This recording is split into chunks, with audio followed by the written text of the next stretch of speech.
తొనలు తీసేసిన తర్వాత అందులో ఉన్న గింజలు మనము వంటల్లో ఎన్నో విధాలుగా ఉపయోగించుకోవచ్చు. దాంతో మసాలా కూర చేసుకోవచ్చు, బిర్యానీ చేసుకోవచ్చు, మామూలుగా అన్నంలోకి కూర చేసుకోవచ్చు, అదేవిధంగా సాంబార్ కూడా చేసుకోవచ్చు. చాలా బాగుంటుంది. అయితే ఈ పనస గింజలతోటి ఈరోజు నేను సాంబార్ చేశాను.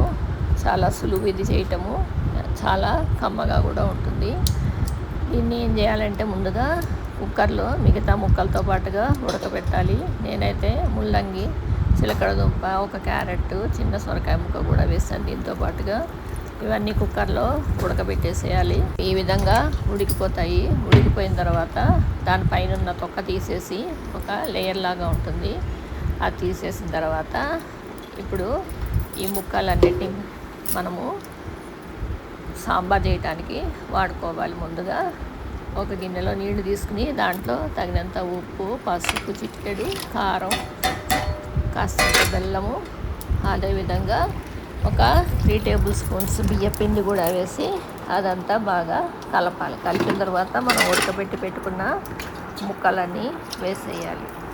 వేసిన తర్వాత ఇది ఉడుకుతూ ఉన్న టైంలో కొంచెం చిక్కబడిన తర్వాత దాంట్లో నూనె, మెంతులు, ఆవాలు, ఇంగువ, పోపు పెట్టి కొత్తిమీర, కరివేపాకు వేయాలి. అదేవిధంగా నా దగ్గర చింతపండు గుజ్జు ఉంటుంది రెడీగా. ఆ చింతపండు గుజ్జుని ఒక 1.5 టేబుల్ స్పూన్ వేసాను.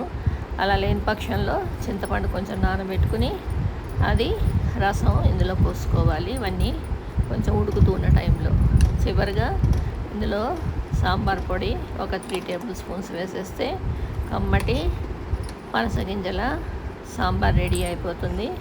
ఈ సాంబార్ అన్నంలోకి, ఇడ్లీలోకి చాలా బాగుంటుంది. పనస గింజల్ని ఈ విధంగా మనం ఉపయోగిస్తే ఇది చాలా రుచిగా ఉండటమే కాక ఆరోగ్యానికి కూడా చాలా మంచిది పనస గింజలు. మరి పనస తొనలు కొనుక్కున్నప్పుడు పనస గింజలతోటి ఈ విధంగా మీరు ట్రై చేయండి.